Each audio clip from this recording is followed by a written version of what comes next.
Hi, this is Alex from PHP Academy and welcome to this quick and easy tutorial on creating triangles with CSS. Now what we're going to be doing is we're going to be styling a particular element, and we're going to include a div element. We're going to be styling it essentially so we can create a triangle in any color, any size that points in any direction. So the first thing to do is start with our markup. So I'm going to go ahead and create a div with a particular class, and I'm just going to call this triangle for now. Now in our styles we can go ahead and obviously create a class to target this, so triangle. Okay, so what we're going to be doing is we're going to be applying several styles here. I'm going to be explaining how this works and why it works, and then we're going to go ahead and we're going to do all of the modifications for the different colors and the different sizes and the triangles pointing in different directions within our browser using Chrome Element Inspector. So the first thing to do is set a width and height to 0.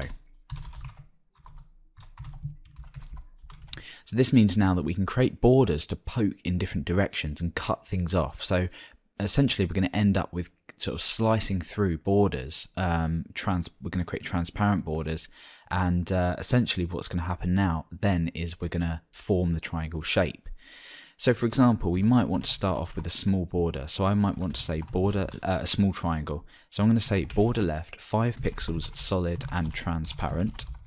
And I'm going to do exactly the same thing for the right border. Now what I'm going to be doing is creating an arrow that points downwards, okay? So we need a border top to form the point from the top downwards. And I'm going to say 5 pixels, adhering to the same size, and we're going to say solid and red, for example. Now it doesn't have to be the same size, and we'll see in a minute when we start to scale the triangle size up that we're going to need to modify this slightly just to give a better triangle shape.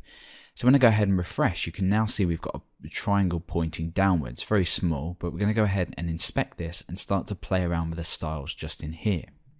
So what if I want to make this bigger? Well, it's obvious. We might go ahead and change the border left to 20. You can see that's skewed a bit there.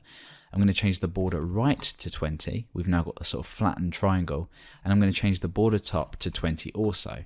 So this is very slightly flattened, so I'm going to go ahead and change the border top to 30, which makes it slightly longer. So we can skew them the shape as well as, change its size. So if we want to go ahead and change the color of the triangle, that's obvious. We would go ahead and just simply change the color of the dominant border, if you like. Okay, so what if we want to go ahead and point this blue triangle to the left? So what we would do is we would change the left property to actually have a color. You can already see it starts to look a bit weird now. We're creating all sorts of odd shapes. And now what we're going to do is we're going to change the border top to transparent. But we're also going to change the border bottom to transparent, like that. So now we've got a triangle pointing that way. Now we've got 20, 20 and 30 for the border top. So I'm going to change the border top to 20, and then the border left is where it points. So this is going to be slightly longer, creating that length that way. And it's obvious to say if we want to go ahead and point this right, we would just change this to border right, and then the triangle would point that way. So that's essentially it. In under 4 minutes, we've learned how to create triangles with CSS.